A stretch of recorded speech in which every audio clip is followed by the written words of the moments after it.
नमस्कार साथियों। तो चलिए आज के दैनिक जागरण में क्या खास खबरें हैं उन्हें हम लोग एक एक करके देख लेते हैं। और याद रखिए दैनिक जागरण का राष्ट्रीय संस्करण है, तो इसमें आप लोगों को महत्वपूर्ण खबरें ही देखने को मिलेंगी।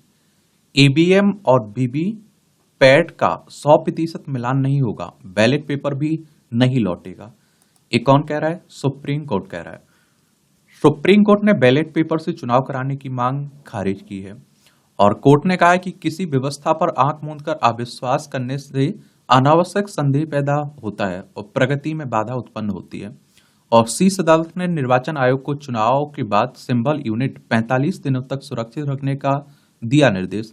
परिणाम आने के 7 दिन के अंदर उम्मीदवार दोबारा जांच की मांग कर सकता है, लेकिन आपत्ति करने वाले को उठाना होगा सारा खर्च।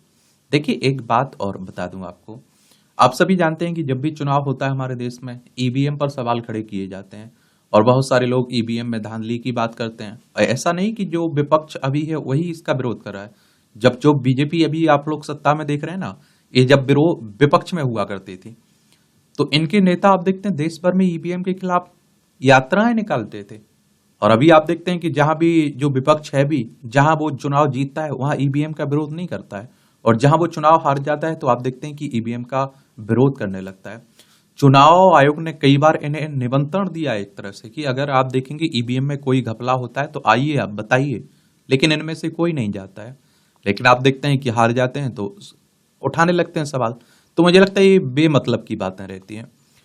और सुप्रीम कोर्ट की बात करें तो सर्वोच्च अदालत है हमारी। संविधान के अनुच्छेद 124 के तहत सुप्रीम कोर्ट की स्थापना की बात की गई है और 28 जनवरी 1950 में स्थापना हुई थी। चुनाव आयोग की बात करें तो आप देखिए इलेक्शन कमीशन ऑफ इंडिया की बात हो रही, भारतीय निर्वाचन आयोग की, जो आप देखते हैं कि विधानसभा, राज्यसभा, लोकसभा, राष्ट्रपति, उपराष्ट्रपति के चुनाव होते हैं ना, यही की देखभाल में होता है।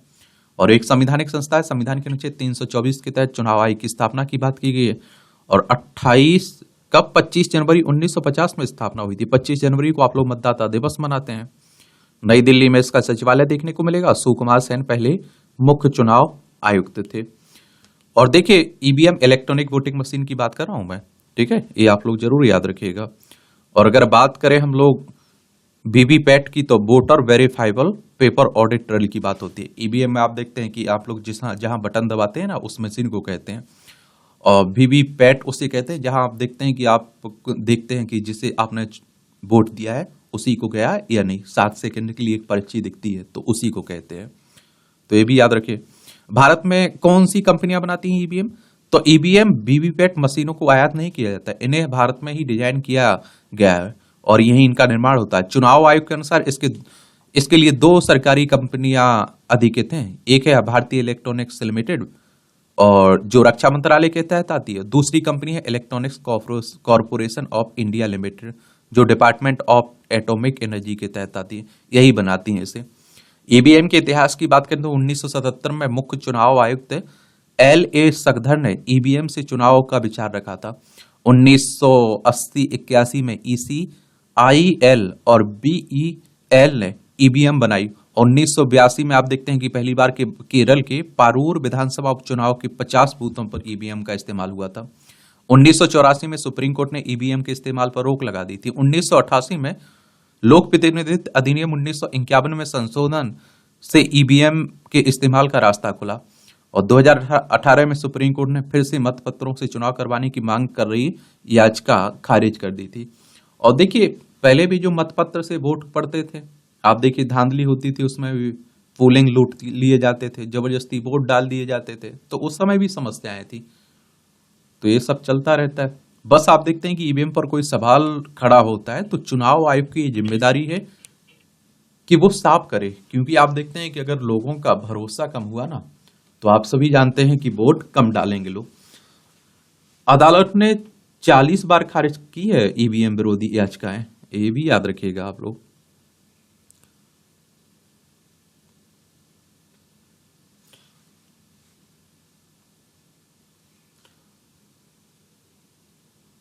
बाकी आप देखते हैं कि बैलेट पेपर लूटने वालों के सपने चूर चूर हो गए, मोदी जी कह रहे हैं। जो सुप्रीम कोर्ट ने फैसला दिया ना, तो फिर मोदी जी ये सब बातें बोलने लगे।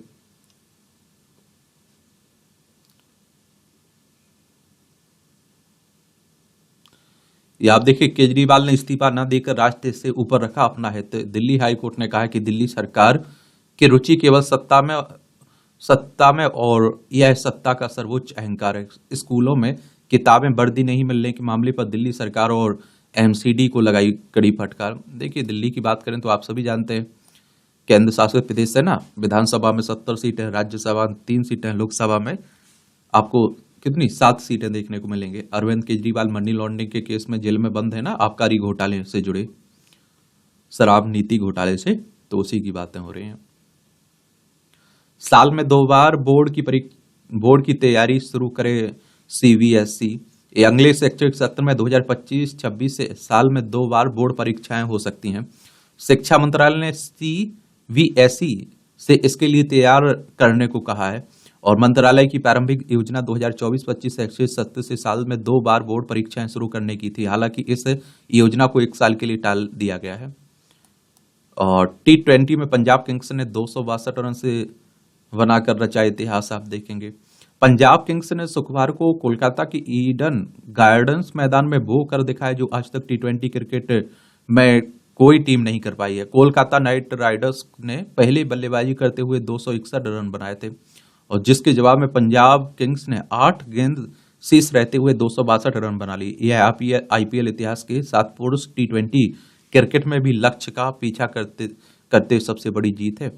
आप लोगों को बताना है यार, क्या बताना है कि T20 कब शुरू हुआ था। इस संदेश खाली में विदेशी हथियार और बम बरामद हुए हैं।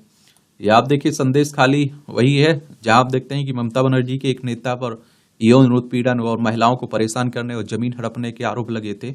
उन्हीं की बात, उसी जगह की बात हो रही है। रोजगार के साथ देश की सॉफ्ट पावर भी बढ़ा रहे हैं स्टार्टअप्स। वित्त वर्ष 2022-23 में भारतीय स्टार्टअप्स ने फाइल किए 83,000 पेटेंट। नेस्कॉम के अध्ययन के अनुसार पेटेंट फाइल करने में 24.6% की वृद्धि हुई है। भारत का इनोवेशन पर बढ़ रहा है। अध्ययन में कहा गया है कि भारत का इनोवेशन पर जोर बढ़ रहा है। प्रमुख भारतीय स्टार्टअप द्वारा 2008 के बाद से 900 से अधिक पेटेंट दाखिल करने के साथ अन्य देशों द्वारा भारत में 32,000 पेटेंट सहयोग संधि आवेदन जमा करना इसका प्रमाण है। और डीप टेक स्टार्टअप्स द्वारा फाइलिंग में चेन्नई पेटेंट कार्यालय का हिस्सा लगभग 70% है। इनमें से अधिकांश एआई और स्वास्थ्य सेवा क्षेत्र से हैं। और डीप टेक स्टार्टअप इंजीनियरिंग, नवाचार या वैज्ञानिक खोजों में नवाचार को बढ़ावा देता है। सामान्यतः ऐसे स्टार्टअप कृषि, लाइफ साइंस, रसायन विज्ञान, एरोस्पेस और हरित ऊर्जा पर काम करते हैं। रिपोर्ट में कहा गया है कि वैश्विक स्तर पर दायर पेटेंट में भारत की हिस्सेदारी सिर्फ 2% से कुछ अधिक है। नेस्कॉम की अध्यक्ष देवजानी घोष ने कहा कि पिछले कुछ वर्षों में पेटेंट फाइलिंग में वृद्धि भारत की बढ़ती नवाचार क्षमता का स्पष्ट संकेत है। घरेलू पेटेंट गतिविधि को और बढ़ाने के लिए बौद्धिक संपदा अधिकारों के बारे में जागरूकता बढ़ाने को प्रमुख हितधारकों के बीच सहयोग आवश्यक है। तो उसी की बात हो रही है। ये आपकी राष्ट्रीय राजधानी से जुड़ी खबरें हैं।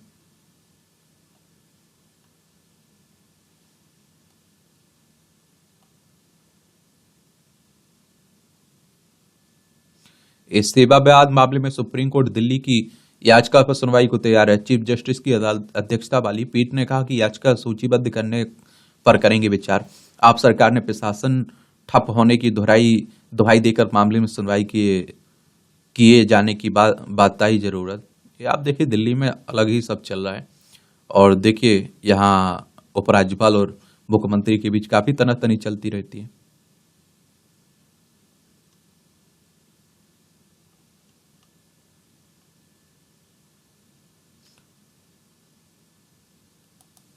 बीस चरणों में संपन्न हुआ था 1957 का आम चुनाव और 1980 का लोकसभा चुनाव मात्र 2 चरणों में संपन्न हुआ था। यह भी अब तक रिकॉर्ड है। और इस बार हो रहा लोकसभा चुनाव 7 चरणों में संपन्न हो रहा है, ये भी आप लोग जानते हैं। परमाणु समझौते पर इस्तीफा देने को तैयार थे मनमोहन सिंह। या आप देखिए, परमाणु समझौता यह वह समझौता था जिसके कारण तत्कालीन प्रधानमंत्री मनमोहन सिंह को अपनी ही पार्टी के नेताओं का विरोध झेलना पड़ा था। और परमाणु समझौते के बाद सबसे ज्यादा चीन पाकिस्तान असुरक्षित महसूस कर रहे थे, और इसी समझौते के कारण कांग्रेस में नेताओं के बीच असंतोष पनपा। हालात इतने बिगड़ गए थे कि कांग्रेस के सहयोगी वामपंथी दलों ने समर्थन वापस लेने की धमकी दे दी थी। कांग्रेस कई खेमों में बंट गई। सोनिया गांधी भी नहीं चाहती थी कि यह समझौता हो। अंततः आप देखिए, मनमोहन सिंह ने अपनी ही सरकार को दांव पर लगाकर इस्तीफा देने की तैयारी कर ली थी। हालांकि इस समझौते को अंतिम रूप देना आसान नहीं था। इस समझौते को अस्तित्व में आने में 3 साल का समय लग गया, और समझौते में कई ऐसे मुद्दे थे जिस पर अमेरिका सहमत नहीं हो रहा था। भारत ने यह मांग रखी थी कि वो कभी भी परमाणु परीक्षण कर सकता है, इसका असर समझौते पर नहीं पड़ना चाहिए। इसके अलावा मनमोहन सिंह चाहते थे कि हमारे परमाणु संयंत्र के ईंधन पर सिर्फ हमारा हक रहे। लंबे समय तक चली खींचतान के बाद आखिरकार भारत को सफलता मिली थी। और आप देखते हैं कि 18 जुलाई 2006 को वॉशिंगटन में मनमोहन सिंह सर तत्कालीन अमेरिकी राष्ट्रपति जॉर्ज बुश से मिले, और दोनों ने ऐतिहासिक परमाणु समझौते पर हस्ताक्षर किए। इस समझौते को Indo US civil nuclear agreement कहा गया। भारत और अमेरिका के बीच लंबे समय तक फंसी इस डील को लेकर कांग्रेस के नेता ही प्रधानमंत्री मनमोहन सिंह के विरोध में उतर गए थे। पार्टी के अंदर चल रही कलह सुर्खियां बनने लगी थी। मनमोहन सिंह दबाव में थे। इस समझौते से भारत अमेरिका के रिश्तों में गर्मजोशी आई और द्विपक्षीय संबंध नए स्तर पर पहुंचे। बाकी आप देखें कि चुनाव चल रहे हैं। लोकसभा में टोटल कितनी सीटें हैं ये आप लोग बताइएगा। लोकसभा सदस्य बनने के लिए आपकी उम्र कितनी होनी चाहिए ये भी आप लोग बताइए। तो राजनीति से जुड़ी खबरें देखने को मिल रही हैं आपको।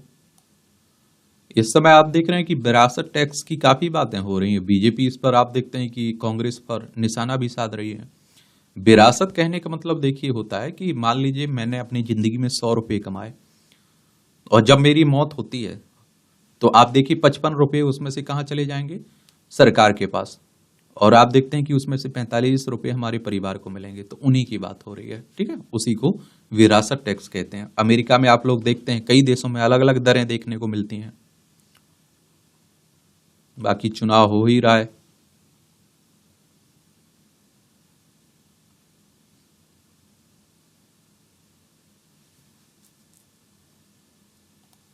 अब आप देखें कि समान नागरिक संहिता की भी बात हो रही है। तो सबके लिए समान कानून की बात हो रही है। देखिए, अभी तक आप लोग देखते होंगे कि क्रिमिनल कानून तो सबके लिए बराबर है, लेकिन जो सिविल कानून है, जैसे शादी की बात कर लीजिए या अलगाव होने की बात कर लीजिए, तलाक की बात हो रही है, संपत्ति के बंटवारे की, गोद लेने की बात कर लीजिए, अलग अलग धर्मों में, अलग अलग समुदाय में अलग अलग देखने को मिलती है। तो इन सबको एक करने की बात हो रही है। उत्तराखंड ने देखिए ने आप लाया है ना कानून।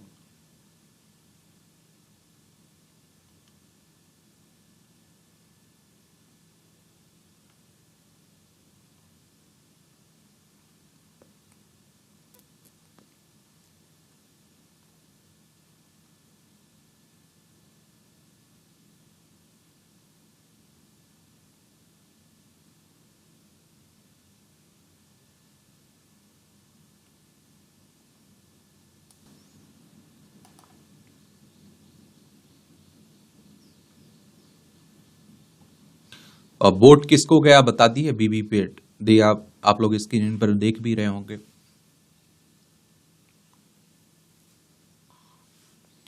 क्या होती है वीवीपैट मशीन ये भी बता दी।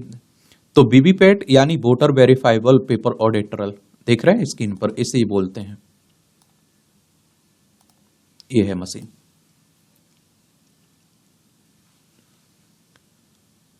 और वीवीपैट मशीन ईवीएम के बैलेट यूनिट से जुड़ी होती है। वोट डालने के ठीक बाद इस मशीन से कागज की पर्ची प्रिंट होती है। इस पर्ची के जरिए आप अपने वोट को वेरीफाई कर सकते हैं। पर्ची पर आपने जिस उम्मीदवार को वोट दिया है उसका नाम, क्रमांक संख्या और चुनाव चिन्ह आपको देखने को मिलता है। अब बात आता है कैसे काम करती है वीवीपैट। तो जब मतदान करता है तो वीवीपैट मशीन से निकलने वाली पर्ची भी एक गिलास विंडो पर 7 सेकंड तक दिखाई देती है। यहां आप लोगों को देखने को मिलेगा। और इसके बाद यह पर्ची वीवीपैट मशीन के नीचे लगे कंपार्टमेंट में गिर जाती है और आसान शब्दों में कहें तो वीवीपैट से आपको फौरन पता चल लग जाता है कि आपने ईवीएम से जिस उम्मीदवार को वोट दिया है उसको आपका वोट गया है या नहीं। भारत में मतदान गुप्त होता है, ऐसे में मतदाता वीवीपैट पर्ची अपने घर नहीं ले जा सकता है। वीवीपैट का मिलान की बात करें तो 2019 के बाद से पिती विधानसभा क्षेत्र लोकसभा के मामले में सेगमेंट 5 रैंडम तौर पर चुने गए पोलिंग स्टेशन की वीवीपैट पर्ची का मिलान ईवीएम से किया जा रहा है। कब शुरू हुई थी ये वीवीपैट व्यवस्था? तो वीवीपैट का विचार पहली बार 2010 में सामने आया था। उस समय चुनाव आयोग ने कहा था कि भारत में ईवीएम आधारित चुनाव प्रक्रिया को और पारदर्शी बनाने के लिए वीवीपैट आवश्यक है। फरवरी 2013 में चुनाव आयोग की एक्सपर्ट कमेटी ने वीवीपैट को डिजाइन किए को फाइनल किया और इसी साल के आखिर में कंडक्ट ऑफ इलेक्शन रूल्स 1961 में संशोधन कर वीवीपैट का उपयोग शुरू किया। पहली बार इस्तेमाल 2013 में ही पहली बार नागालैंड के विधानसभा चुनाव में वीवीपैट का इस्तेमाल हुआ। इसके बाद चुनाव आयोग ने चरणबद्ध अलग अलग चुनाव में वीवीपैट को शामिल किया। 2017 आते थे सभी में हर स्तर पर वीवीपैट इस्तेमाल अनिवार्य हो गया है। 7,900 रुपये लागत आती है प्रति बैलेट यूनिट की। 9,800 रुपये लागत है प्रति कंट्रोल यूनिट की। 16,000 रुपये खर्च होते हैं प्रति वीवीपैट पर।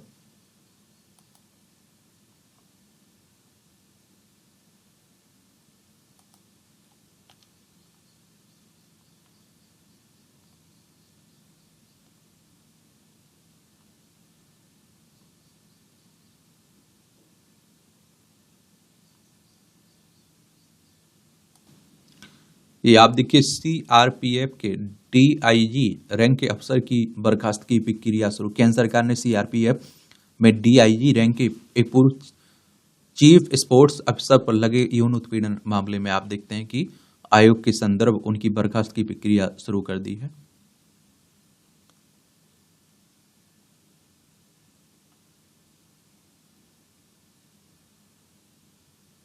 ब्रजभूषण शरण सिंह को झटका। राउज एवेन्यू कोर्ट ने खारिज किया आगे की जांच का आवेदन। महिला पहलवानों की यौन शोषण मामले में ब्रजभूषण के खिलाफ आरोप तय करने को लेकर 7 मई को आएगा फैसला।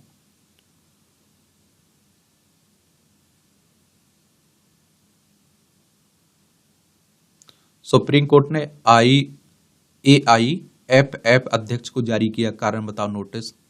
या आप देखिए अखिल भारतीय फुटबॉल महासंघ के अध्यक्ष कल्याण चौबे को कारण बताओ नोटिस जारी किया। कोर्ट ने कहा है कि वह देरी की रणनीति अपना रहे हैं। कोर्ट का आदेश उस याचिका पर आया है जिसमें कहा गया था कि चौबे उत्तरी कोलकाता के मानिकतला विधानसभा क्षेत्र से संबंधित चुनाव याचिका में देरी कर रहे हैं, तो उसी को लेकर बात हो रही है। नौसेना ने ब्रिटिश नौसेना के टास्क ग्रुप के साथ किया समुद्री अभ्यास, तो ये भी याद रखिएगा। हिमनगरी में प्रकृति पशु पक्षी दर्शन और ट्रैकिंग का आनंद। चीन और नेपाल सीमा से लगे उत्तराखंड के मुंडस्यारी में जैव विविधता व पशु पक्षियों का अद्भुत संसार। पीएम के आने से बड़ा यहाँ क्रेज। देखिए उत्तराखंड की बात करें तो ये आप देखते हैं उत्तराखंड देहरादून इसकी राजधानी, इसकी सीमा चाइना नेपाल से लगती है। राज्य में उत्तर प्रदेश और हिमाचल प्रदेश से लगती है। यहाँ विधानसभा सीटें कितनी है ये आप लोग बताइए। 5 दिनों की तेजी थमी, सेंसेक्स में 609 अंक लुढ़काए। बैंकिंग और वित्तीय क्षेत्र में बिकवाली से 73,730 अंक के स्तर पर बंद हुआ बीएसई का मानक सूचकांक। दूसरे सप्ताह भी घटा विदेशी मुद्रा भंडार। चालू वित्त वर्ष में 6.6% रह सकती भारत की विकास दर। ये 7.6 से 7.8 विकास दर का अनुमान वित्त वर्ष 2023-24 में। और देखिए प्रमुख एजेंसियों का अनुमान क्या है, तो आरबीआई का आप देखिए 7%, एडीबी के साथ फिच रेटिंग का 7 है, आईएमएफ का आप देखिए 6.8 है और S&P ग्लोबल का 6.8 है, मॉर्गन स्टैनली का 6.8% है विकास दर की बात। ये सूती धागा और कपड़ा निर्यात करीब 7% बढ़ा 2023-24 के दौरान। मारुति सुजुकी के लाभ में अब देखिए 47% की बढ़ोतरी हुई। प्रवर्तक समूह के प्रस्ताव पर विचार करेगा पतंजलि फूड्स। और बैंक ऑफ महाराष्ट्र का शुद्ध लाभ 45% बढ़ा। सभी कर्ज प्रस्ताव की जानकारी दे एलएसपी। रिजर्व बैंक कह रहा है, तो रिजर्व बैंक आपकी केंद्रीय बैंक है, बैंकों का बैंक भी कहते हैं। इसकी स्थापना हुई थी 1 अप्रैल 1935 में। अल्फाबेट ने पहली बार की लाभांश की घोषणा। गूगल की पेरेंट कंपनी है ना, हाइड्रो पावर के लिए लाई जाएगी अलग नीति। रिन्यूएबल एनर्जी की उत्पादन क्षमता को वर्ष 2030 तक बढ़ाकर 5 लाख मेगावाट तक ले जाना चाहती है सरकार।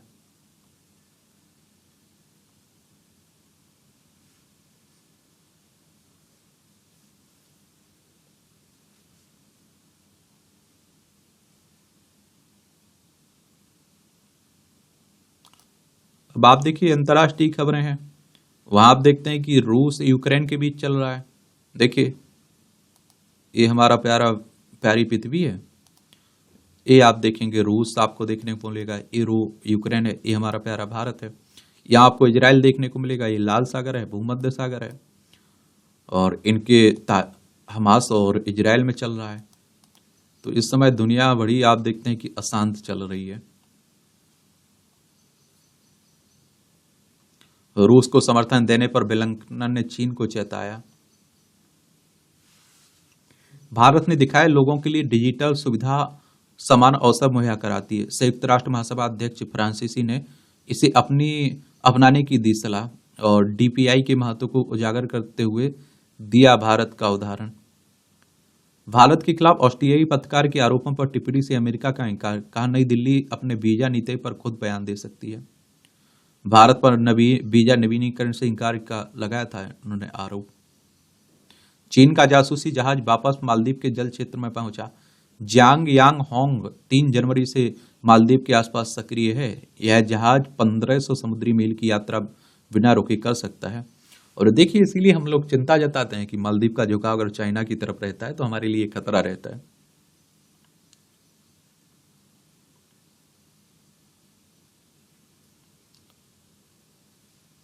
तिब्बत की स्वायत्तता की मांग पर वार्ता से चीन का इंकार, कहा तिब्बत पर सिर्फ दलाई लामा के प्रतिनिधि से होगी बात। पर्दे के पीछे बातचीत को लेकर विदेश मंत्रालय ने दी प्रतिक्रिया।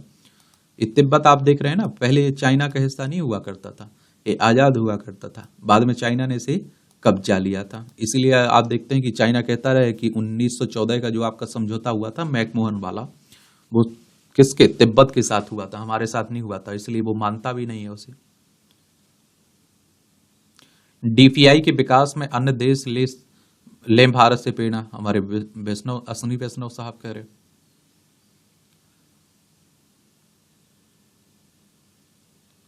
ये आप देखिए लड़कियों की उम्मीदों का कब्रगाह बन गया अफगानिस्तान, यूएन कह रहा है, संयुक्त राष्ट्र कह रहा है। और आप देखिए जिस हिसाब से वहां प्रतिबंध लगाए जा रहे हैं महिलाओं के पढ़ाई लिखाई पर, नौकरी करने पर, वो बाहर नहीं घूम सकती हैं, तो इसलिए कहा जा रहा है। देखिए बात करें यूएन की तो संयुक्त राष्ट्र की बात हो रही है, यूनाइटेड नेशंस की बात हो रही है। इसकी स्थापना 24 अक्टूबर 1945 में हुई थी। न्यूयॉर्क यूएसए में इसका हेडक्वार्टर देखने को मिलेगा। देखिए अफगानिस्तान हमारे पीओ के वाले हिस्से की सीमा लगती है इससे, पाकिस्तान जो कब्जा किए हुए है हमारा हिस्सा। भारत में चुनाव के दौरान राजनीतिक फायदे के लिए हमें ना घसीटें, पाकिस्तान कह रहा है। ये पाकिस्तान आपको देखने को मिल जाएगा। लद्दाख, जम्मू कश्मीर, पंजाब, राजस्थान, गुजरात, 5 राज्यों की सीमा लगती है। अब वो भी बेचारा क्या करे, कह रहा है कि हमें मत घसीटिए, आपका मामला आप जानिए। वो भी बहुत बुरी स्थिति में चल रहा है। मुझे लगता है कि कभी कभी कि वहां के लोग सोचते तो होंगे कि काश हम लोग अलग नहीं हुआ होते तो अच्छे रहते। चौक का नाम भगत सिंह के नाम पर रखने के लिए लाहौर हाई कोर्ट से मांगा समय।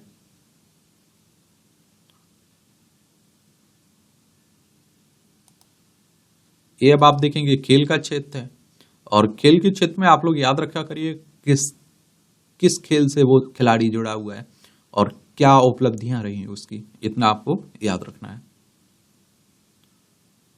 भारत की तीरंदाजी विश्व कप में 4 पदक पक्के।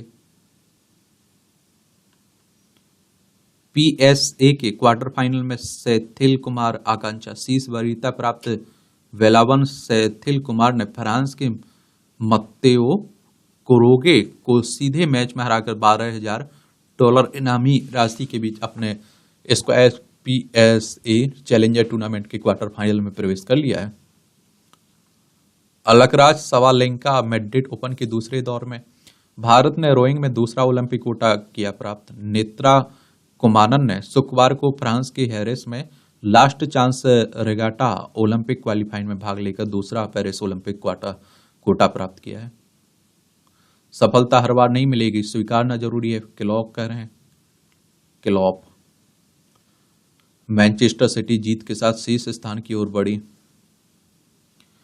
यूडब्ल्यूडब्ल्यू ने दी डब्ल्यूएफआई को चेतावनी। थॉमस कप में किताब बचाने उतरेगा भारत।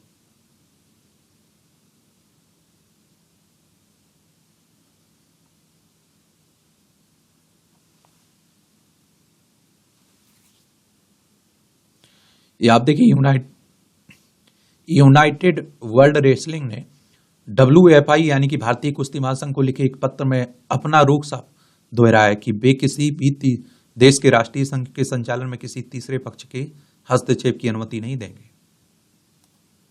पढ़ें पूरे मन से। और देखिए, सिविल सेवा परीक्षा में 2024 में अब कम समय ही बचा हुआ है, तो आप लोग अच्छे से पढ़ें और आवश्यक समाचार पत्र भी करंट अफेयर्स की तैयारी के लिए उसीलिए तो पढ़ रहे हैं। और देखिए, अपना 100% दीजिए, कोई कमी मत छोड़िए। अगर कोई कमी नहीं छोड़ते हैं तो इतना याद रखिए कि आप क्या रहेगा, पॉजिटिव रिजल्ट ही रहेगा। और हर क्षेत्र में आप लोगों को ध्यान देना है, ऐसा नहीं कि छोड़ देना है। और यही परीक्षा निरंतरता जरूरी है, यही पर सफल होने का गुरु मंत्र कह लीजिए आप लोग। एनसीईआरटी किताबें पढ़ें आप लोग। अब तो मुझे लगता है कि इतनी सुविधा हो गई, आपके पास स्मार्टफोन है, आप घर से बैठ के भी तैयारी कर सकते हैं। और अब आप देखिए, और एनसीईआरटी से आधार यानी कि आप देखते हैं कि आपका आधार तय होता है, बेसिक तैयार होता है। वैकल्पिक विषय की चुनने की बात हो रही है, तो आप देखते हैं कि वैकल्पिक विषय मैं आप लोगों से कहता हूं कि आपको जिसमें इंटरेस्ट है, दिलचस्पी है, उस विषय को आप लोग चुन सकते हैं। आपने जिससे डिग्री हासिल की है उस विषय को आप चुन सकते हैं। आप लोग उस विषय को चुन सकते हैं जो आपको पढ़ाने में मजा आता हो, आसानी से उसका स्टडी मटेरियल मिल जाता हो और जिससे आप अच्छा स्कोर कर सकें। तो चूंकि ये देखिए कौन है, इस दृष्टि मिश्रा हैं, ये कह रही है कि चूंकि बीए में मेरा विषय इकोनॉमिक्स था, इसलिए मुख्य परीक्षा के लिए इसे अपना वैकल्पिक विषय भी चुना। वैसे ग्रेजुएशन का ही विषय लेने में पर मदद मिल जाती है। यह विषय लेने के पीछे एक दूसरी वजह यह थी कि इकोनॉमिक्स पढ़ने में मुझे अच्छा भी लगता था। जीएस के बहुत से प्रश्न इससे मिलते जुलते आए हैं, इसका भी मुझे फायदा हो। मेरी राय में विषय चुनते समय उसमें अपने पैशन देखें, साथ ही ट्रेंड भी देखना जरूरी होता है कि जो विषय ले रहे हैं उससे अभ्यर्थी निकल रहे हैं या नहीं, और उसमें अंक किस तरह से मिल रहे हैं। चुने गए विषय में कितनी पाठ सामग्री उपलब्ध है, यह भी जरूर देख लें। वही बातें हो रही है ना। उत्तराखंड में विकराल हुई जंगल की आग, सेना ने संभाला मोर्चा। यह हर साल आप देखते हैं कि इस तरह की घटनाएं होती रहती हैं, कई बार प्राकृतिक घटनाओं के कारण, कई बार मानवीय। आतंकवाद के खिलाफ अपनानी होगी जीरो टॉलरेंस की नीति, भारत कह रहा है। भारत ने संघाई सहयोग संगठन के सदस्यों देशों को समृद्धि विकास के लिए आतंकवाद के सभी रूपों के प्रति जीरो टॉलरेंस नीति अपनाने पर जोर दिया है। भारत रक्षा सचिव गिरधर अरमाने ने कही। देखिए, अगर हम बात करें एससीओ की, तो इसके बारे में भी याद रखिएगा। संघाई कॉरपोरेशन ऑर्गेनाइजेशन, 15 जून 2001 में इसकी स्थापना, बीजिंग चाइना में इसका हेडक्वार्टर देखने को मिलेगा। वायुसेना ने स्वदेशी प्लेटफॉर्म का किया सफल एयर ड्रॉप। स्वदेशी विकसित भारी प्लेटफॉर्म के वायुसेना के C-17 परिवहन विमान ने सफलतापूर्वक एयर ड्रॉप किया गया। देख लीजिए।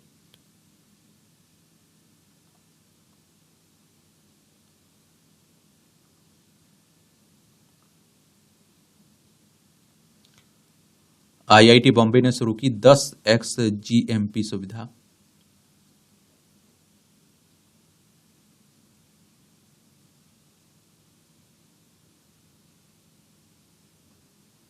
गुजरात हाईकोर्ट रजिस्ट्री बताए कि पदोन्नति में क्या चयन प्रक्रिया अपनाई। गुजरात के 68 न्यायिक अधिकारियों की पदोन्नति का मामला जवाब के लिए शीर्ष अदालत ने दिया 28 अप्रैल तक का समय। एक खुदाई में मिली खंडित मितवा, हिंदू पक्ष का सनातन से जुड़ी होने का दावा। ये आप देखिए, भारतीय पुरातत्व सर्वेक्षण जिसकी स्थापना 1861 में हुई थी, मध्य प्रदेश के जो धार में भोजशाला आपको देखने को मिलता है ना, वहां सर्वे हो रहा है ना, तो उसी में बात हो रही है। और कहा जा रहा है यहाँ सरस्वती मंदिर हुआ करता था, उसे तोड़कर यहाँ मस्जिद बनाई गई थी। देख लीजिए, भोपाल इसकी राजधानी, इसकी सीमा अंतर्राज्यीय सीमा उत्तर प्रदेश, राजस्थान, गुजरात, महाराष्ट्र से लगती है और छत्तीसगढ़ से। विधानसभा में 230 सीटें हैं, राज्यसभा में 11 सीटें हैं, लोकसभा में 29 सीटें आपको देखने को मिलेंगी। डॉक्टर मोहन यादव यहाँ के मुख्यमंत्री हैं, चीफ मिनिस्टर हैं। यहाँ आप लोगों को खबरें देखने को मिल जाएंगी, कुछ जनरल नॉलेज के लिए, कुछ परीक्षा के पॉइंट ऑफ व्यू से भी। सबसे बड़ी यात्री जहाज एयरबस A380 ने पहली उड़ान। दुनिया के सबसे बड़ी यात्री जहाज एयरबस A380 ने 2005 में आज ही फ्रांस के विलेग्लेक हवाई अड्डे से पहली बार उड़ान भरी थी। इस विमान ने एक साथ 469 यात्री सफर कर सकते हैं और इस सफल उड़ान के बाद एयरलाइन विमान का उपयोग करने लगी। भारत में आप देखिए 21 सीटों के साथ नेशनल डिफेंस कॉलेज की स्थापना। भारत में नेशनल डिफेंस कॉलेज एनडीसी की स्थापना 1960 में आज ही नई दिल्ली में हुई थी। एनडीसी में सशस्त्र बलों और सिविल सेवा के चुनिंदा वरिष्ठ अधिकारियों के साथ दूसरे देश के अधिकारियों को रणनीतिक मामलों को प्रशिक्षण दिया जाता है। अब सीटों की संख्या 100 हो गई है। रीति रिवाजों से बगावत बनी जोहरा सरगल की पहचान। अभिनेत्री और डांसर जोहरा सरगल का जन्म 1912 में आज ही उत्तर प्रदेश के सहारनपुर में हुआ था। जोहरा को बचपन से ही डांस का शौक था। जर्मनी के डांस स्कूल मैरी वेगमैन में बैले में एडमिशन लिया। मशहूर नर्तकी पंडित उदय शंकर की नृत्य मंडली में शामिल होकर कई देशों की प्रस्तुतियां दी। बॉलीवुड के अलावा कई ब्रिटिश फिल्मों और टीवी शो में भी काम किया। डांस सीखने के बाद हो या शादी का मामला, उन्होंने विरोध की परवाह नहीं की। 2010 में उन्हें पद्म विभूषण से सम्मानित किया गया था। ध्यान कंट्रोल करने की मस्तिष्क की गुत्थी सुलझी। विचलित या विरक्त होने पर विचारों और ध्यान के समायोजन में शामिल मस्तिष्क क्षेत्र की हुई पहचान। पार्किंसंस रोगियों के इलाज को और बेहतर करने में मिल सकती है मदद। चावल के सेवन से नहीं बढ़ेगा ब्लड शुगर, धान की विशेष नई किस्म हो रही तैयार। और फिलीपींस के अंतर्राष्ट्रीय चावल अनुसंधान संस्थान के विज्ञानियों ने तैयार की नई किस्म। विकसित हो रही नई किस्म का ग्लाइसेमिक इंडेक्स परंपरागत किस्म के मुकाबले आधे से भी कम है। अमेरिका में संस्कृति व संगीत का बड़ा मेला। अमेरिका में न्यू ऑरलियंस के फेयर ग्राउंड रेस कोर्स में जैज और हेरिटेज फेस्टिवल में शामिल बिग चीफ डाओ और टिम्बकटू वॉरियर्स के सदस्य। यह संगीत और देश की संस्कृति का प्रमुख उत्सव है जो लाखों लोगों को आकर्षित करता है। इसकी शुरुआत 1970 में जॉर्ज बेन के मार्गदर्शन में हुई थी। उस वक्त महज 350 लोगों को मौजूदगी में कलाकारों ने अपनी प्रस्तुतियां दी थी। अब इसमें लाखों लोग शामिल होते हैं और इसमें स्थानीय रीति रिवाजों के अलावा अफ्रीका, कैरिबियन और फ्रांसीसी संस्कृति पर भी विशेष जोर रहता है। एसिड रिफ्लेक्स दवाओं के उपयोग से माइग्रेन का खतरा अधिक है, अनुसंधान कर रहा है। उम्र 110 साल, हैरान करने वाली विसेंट की फिटनेस देख लीजिए। चलिए, न्यू जर्सी की बात हो रही है। आतिशबाजी से दमका आकाश। कई संग्रहालयों और ऐतिहासिक इमारतों और अपने उत्कृष्ट वास्तुकला के लिए प्रसिद्ध माल्टा की राजधानी वेलेटा में अंतर्राष्ट्रीय आतिशबाजी महोत्सव का आयोजन किया गया है। बेहद शानदार आतिशबाजी से पूरा आकाश दमक उठा और इसमें आप देखेंगे 1 दर्जन से अधिक देशों के प्रतिभागियों ने हिस्सा लिया है। दक्षिण यूरोपीय देश माल्टा में आतिशबाजी की सदियों पुरानी परंपरा है। पोप के चुनाव, राजकुमार के जन्म अथवा अन्य अवसरों पर खुशी की अभिव्यक्ति के लिए आतिशबाजी की जाती थी। ये मूवियों से जुड़ी खबरें हैं, पढ़ना हो तो पढ़ सकते हैं आप लोग, छोड़ना हो तो छोड़ सकते हैं। और इस तरह से आप देखेंगे कि आज के न्यूज़पेपर की कहानी खत्म होती है। आप लोग पढ़ते रहिए, एंजॉय करते रहिए। मेरी तरफ से हार्दिक शुभकामनाएं हैं। बस आपको ईमानदारी से मेहनत करनी है। ठीक है, धन्यवाद।